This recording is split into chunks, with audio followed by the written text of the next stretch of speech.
बोलो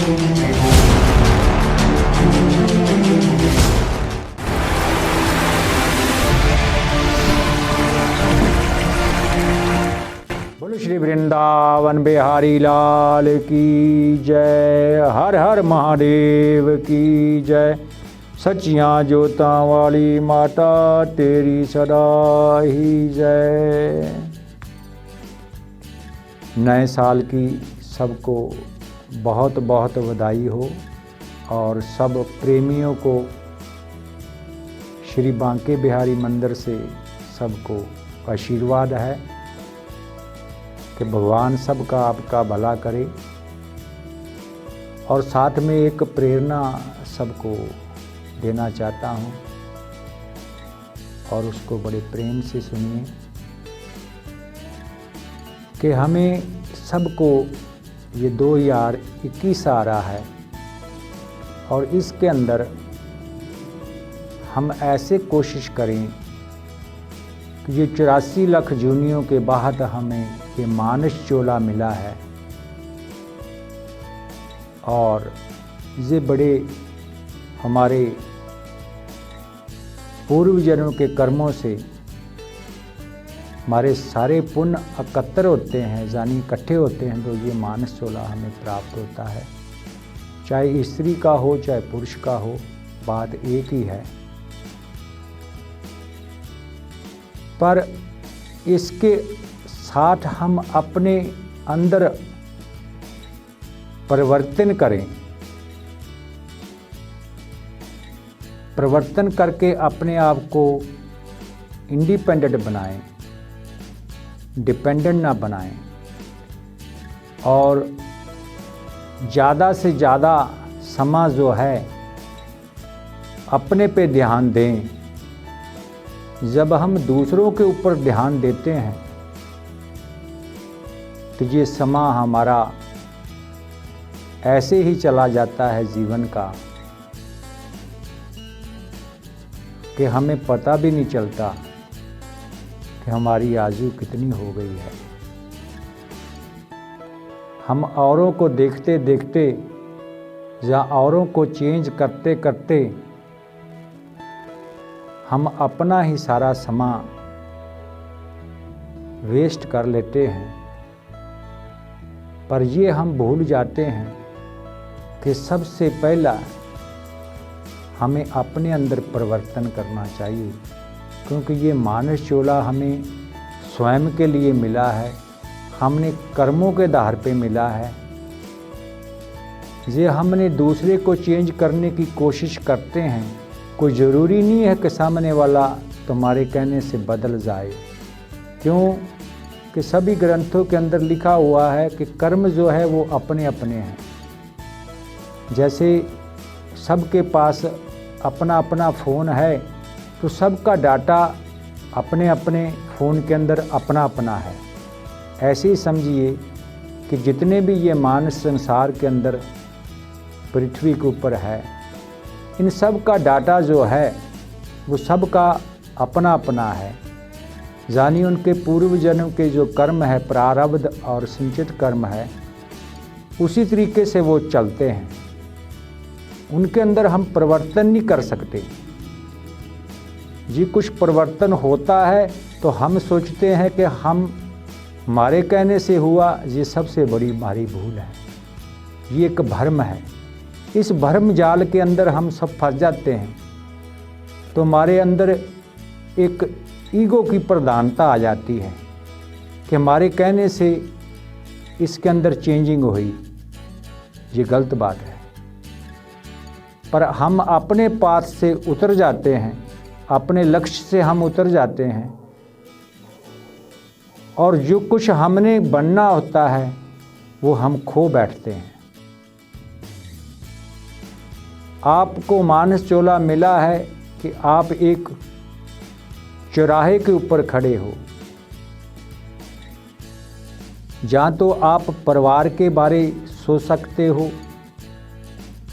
इन्हीं के साथ दोबारा आपका आवागमन शुरू हो जाएगा। जहाँ आप किसी जीव से प्रेम करते हो, एनिमल से, पशु से, पक्षी से, तो आप उसी में जन्म ले लोगे। और ये आप बहुत दान पुण्य करते हो तो अपनी चर्चा नहीं करवाते दान करते समय, और आपको स्वर्ग मिल जाएगा। और ये बात में हर में जो कर्म करते हो तो परमात्मा को आगे रखते हो। जो बड़े संतों ने, जिनने प्रयास किया और मोक्ष पाया, उनने यही कहा कि मैं करने वाला कुछ नहीं हूँ, करने वाला तो कोई और है, जो मेरा परम पिता परमात्मा है। इसके अंदर जितने भी रोटी है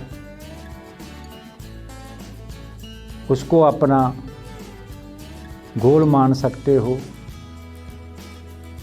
चाहे विष्णु भगवान है, चाहे लक्ष्मी जी है, चाहे गौरी माता है, चाहे शिवजी भगवान है, चाहे सीते है, चाहे राम है, चाहे राधे है, चाहे श्याम है, चाहे अल्लाह है, चाहे जीसस है। ये जितने भी आपको दिखाई देते हैं ये सब साकार है। जैसे आप सब, हम साकार है। साकार जानी जिसकी शेप है, जो दिखता है वो साकार है।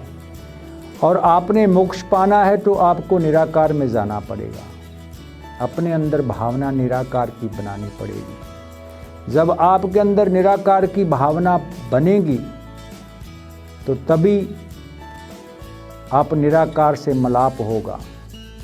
जब निराकार से मिलाप होगा तो आपका आवागमन जानी जूनी से रहित हो जाओगे। पर ये आपके ऊपर निर्भर है। ये कार्य आपके लिए कोई और नहीं करेगा। बाबा शिव योगी तो आपको सिर्फ दिशा दिखा सकता है, पर उस दिशा में चलना आपका कर्म है। जी आप उस पे चलोगे कर्म से तो आप अपने लक्ष्य को प्राप्त कर सकोगे। गुरु का काम बस इतना ही होता है कि डायरेक्शन देना, रास्ते पे चलना और फासले को तय करना, दूरी को तय करना, वो आपके ऊपर निर्भर है। कलयुग के अंदर कोई भी पूर्ण गुरु नहीं है कि जो आपको ऐसा कोई बूटी या घूटी या कोई तवीत या कोई धागा, कोई ऐसा मंत्र दे दे कि आपको मोक्ष मिल जाए। ऐसा कभी नहीं हो सकता। ये सब झूठ है। ये बात को याद कर लेना, ये पक्का है। आपको अपना रास्ता खुद ही तैयार करना पड़ेगा। जैसे किसान को अपना खेत खुद ही तैयार करना पड़ता है, उसके अंदर क्या बोना है, वहाँ बीज को भी देखना पड़ता है, नमी को भी देखना पड़ता है, और पानी की सिंचाई भी समय समय से करनी पड़ती है। ऐसे ही हमें स्वयं को देखना है, स्वयं के अंदर परिवर्तन करते हैं। पर हम क्या करते हैं, पूरे का पूरा जीवन दूसरों के लिए लगा देते हैं। चाहते हैं कि सामने वाला परिवर्तन हो, हम अपने अंदर परिवर्तन नहीं करेंगे। यहाँ ही पूरे का पूरा ब्रह्मांड जो है वो धोखा खा जाता है। भगवान ने आपको मानस चोला अपने लिए दिया है कि सबसे पहले अपनी आत्मा का कल्याण करो, अपना उद्धार करो, फिर दूसरे की दूर देखो। जिसको गुरबानी में कहा है, कर्मी आपो अपनी के नेड़े के दूर, जिन्ने नाम ते आया गए मसक्कत काल, नानक ते मखो जले केती छुट्टी नाल। सबके कर्म अपने अपने हैं। कोई जीव है, कोई पक्षी है, कोई पशु है, कोई स्त्री है, कोई पुरुष है। इनके सब अपने अपने कर्म लेके आते हैं और उनके कर्मों के धार के उनको ये जीवन की यात्रा करनी पड़ती है। पर 45% हमारा प्रारब्ध काम करता है और 10% जो सिंचित कर्म बीच में आता है, और 45% जो हमारे को भगवान ने अभी इजाज़त दी हुई है कि what you want to be you can do, if you can do and you can reach to the goals. बस मैं इतना ही सबको प्रेरणा देता हूँ नवे साल में कि स्वयं को देखो, अपने अंदर परिवर्तन करो और अपनी आत्मा का कल्याण करो और उद्धार करो। इसको आवागमन से मुक्त करो। जब एक बार आत्मा आवागमन से मुक्त हो जाएगी, आपको किसी भी भौतिक चीज़ की, वस्तु की ज़रूरत नहीं जीवन में पड़ेगी। ये बात को याद करना। नहीं तो जितनी बार भी जन्म लोगे, हर बार ही तुम्हें माया कमानी पड़ेगी, बल कमाना पड़ेगा। सुंदरता नहीं दी है तो ब्यूटी पार्लर में जाके लेनी पड़ेगी।